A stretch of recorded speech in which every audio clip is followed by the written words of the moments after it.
చరిత్రను సృష్టించాలన్నా, చరిత్రను తిరగ రాయాలన్నా అది టీమిండియాతోనే సాధ్యం. ఉమెన్స్ డే రోజు టీమిండియా మాతృభూమికి ట్రోఫీని అంకితం చేశారు. These were the lines I said కామెంటరీలో. మ్యాచ్ గెలిచిన తర్వాత ప్రతి ఒక్క ప్లేయర్ది ఒక్కొక్క స్టోరీ ఉంది. రింకు సింగ్ నుంచి స్టార్ట్ చేస్తా. వాళ్ళ ఫాదర్ చనిపోయిన తర్వాత కూడా అడ్వర్సిటీలో కూడా తన కమిట్మెంట్ టీమ్కి తను రిటర్న్ వచ్చాడు, తన స్థానం కోల్పోయాడు. అయినా కూడా టీమిండియా తోటి ఆ ఫీల్డింగ్ ఎలా అయితే చేశాడో యాజ్ అ సబ్స్టిట్యూట్ ఫీల్డర్, నిజంగా hats off to him. Abhishek Sharma మొత్తం టోర్నమెంట్ ఫామ్లో లేడు, కానీ come the final fastest half century ఈ ఎడిషన్లో సాధించాడు. సంజు శాంసన్ ఎవ్వరు కూడా నమ్మలేదు సంజు శాంసన్, కానీ తను ఎలా అయితే తన redemption story, player of the tournament, quarter final half century, semifinal half century, final half century, hats off సంజుకి. సూర్యకుమార్ యాదవ్ లాస్ట్ సీజన్ మొత్తం కూడా అసలు ఫామ్లోనే లేడు. కమ్ దిస్ టోర్నమెంట్ టీమిండియాని ఫైనల్ దాకా తీసుకెళ్లడంతో పాటు మరొక ట్రోఫీ అందించాడు. థర్డ్ టైం ఛాంపియన్స్ అయ్యారు టీమిండియా.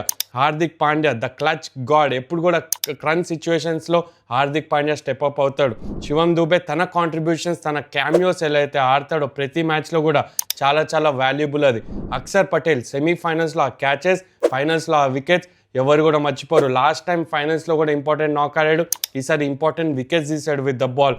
జస్ప్రీత్ బుమ్రా ఒకటే మాట, GOAT goat.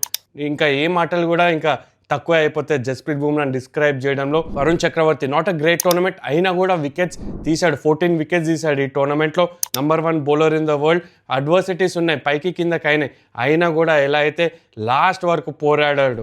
Harshdeep Singh number 1 wicket taker for team India. ప్రతి ఒక్క మ్యాచ్లో కూడా చిన్న చిన్న కాంట్రిబ్యూషన్స్ చేశాడు. ప్రతి ఒక్క ప్లేయర్ నుండి కూడా కాంట్రిబ్యూషన్స్ వచ్చినాయి. Last but not the least coach Gautam Gambhir చాలా విమర్శలు ఎదుర్కొన్నాడు, కానీ టీమిండియాకి ఆ వరల్డ్ కప్ని అందించాడు. Hats off team India. ఈ టీం ఒక ఇన్ఎవిటబుల్ టీమ్గా కనిపిస్తుంది కాబట్టి మనకి ఈ విన్ అంత పెద్దగా అనిపించట్లేదు. This is just the start. ముందు ముందు ఇంకా చాలా చాలా ట్రోఫీలు గెలుస్తుంది, ఎస్పెషలీ ద T20 ఫార్మాట్.